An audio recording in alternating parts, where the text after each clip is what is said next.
Do you really want to make sure that this year you actually manage to achieve your goal and that this year you don't make any excuses? In this video I'm going to share 5 tips on how you can actually make sure that you actually stick to your New Year's resolution. The first method would be the WHOOP method. WHOOP basically stands for Wish, Outcome, Obstacle, Plan.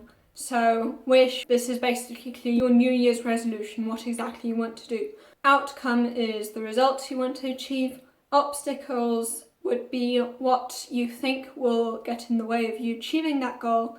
And plan would be planning around those obstacles, what you're going to do in case something goes wrong. And the reason why this works so well is that when we are in a situation in which we're tempted, we already know how we're going to react because we've already planned beforehand how we're going to deal with this certain situation. And therefore, by being kind of pessimistic about what could happen, what could go wrong, what would make you fall off track, you can be optimistic about the fact that when things do go wrong, you already know how you're going to handle them. And this is also extremely important because we tend to mistakenly think that our future selves are going to be so much better than us, that they're going to be less tempted, that they're going to be totally perfect, which of course isn't the case. And this often leads to us taking things too lightly and thinking that we're not going to be tempted, and therefore setting goals that are way too big for us. And by the way, this is why James Clear's system, for example using the 2-minute rule, works so well. James Clear's system focuses on finding a system that works on your worst days, on the days when you're really unmotivated. Because we always think that we're going to be totally motivated all the time when we think about our future selves. But motivation, like any other emotion, comes and goes. So the only way we can actually stay consistent, even on our worst days, is by setting low expectations. And this is where James Clear's 2-minute rule comes in. The 2-minute rule is basically saying that you're going to do any habit you want to build, telling yourself that you're just going to do this for 2 minutes.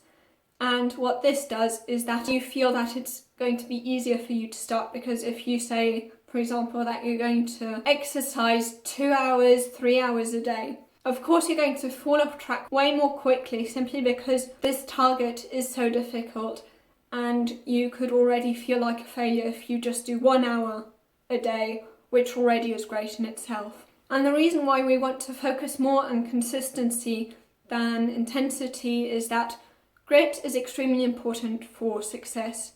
And in Angela Duckworth's book Grit, she explains how grit is not so much about falling in love, so the intensity bit, but it's more about staying in love, so being consistent.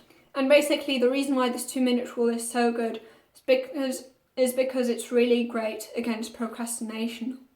Because if you feel overwhelmed by your perfectionism, by thinking that you have to do extremely much or having to do it extremely well or otherwise it's no good, that's going to get you to procrastinate simply because you don't want to see yourself as a failure if you don't manage to live up to that very high expectation.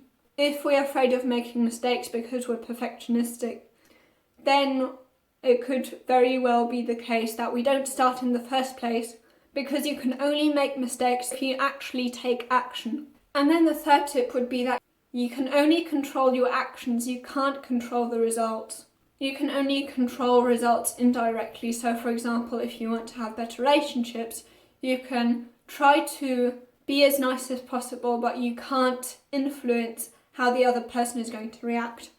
And when it comes to losing weight, you can influence indirectly by exercising enough and staying healthy in general, but you can't influence directly how much weight you're going to lose. Which is why we want to make sure that we set goals that are process-oriented and not results-oriented.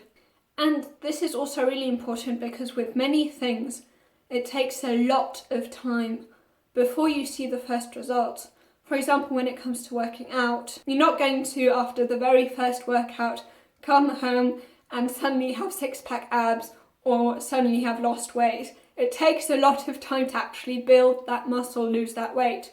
So if you only judge your progress by the results you get then you're going to be extremely unmotivated at first because the results take a lot of time to kick in, that you're going to give up very early. And then the fourth tip would be that you want to make sure that you track your habits. This is great because of self-efficacy, which basically means that every time we do something that we intended to do, we feel better about ourselves, we feel more confident because we know we're capable of doing so, because we've already proven to ourselves before that we are capable of that, and because of that confidence we feel more motivated to behave in the same positive way in future. And another reason why habit tracking is so important is that there's no way you can set the right goals for yourself. So basically the right goal would be a little bit out of your comfort zone, but not too much. But there's no way you can know how you should set your goal if you haven't tracked where you're at right now, because you can only know what is outside of your comfort zone if you actually know what it looks like, what your comfort zone actually looks like, what actually already currently is within what you would consider your comfort zone. Of course, you want to make sure that you only go a little bit out of your comfort zone, because otherwise it's too overwhelming and you give up. And then the fifth tip would be that implementation intentions work extremely well. So basically what an implementation intention is just saying what you're going to do when. And this is extremely helpful because then you have less decision fatigue. Decision fatigue basically is when you feel tired because of all the decisions you've made beforehand.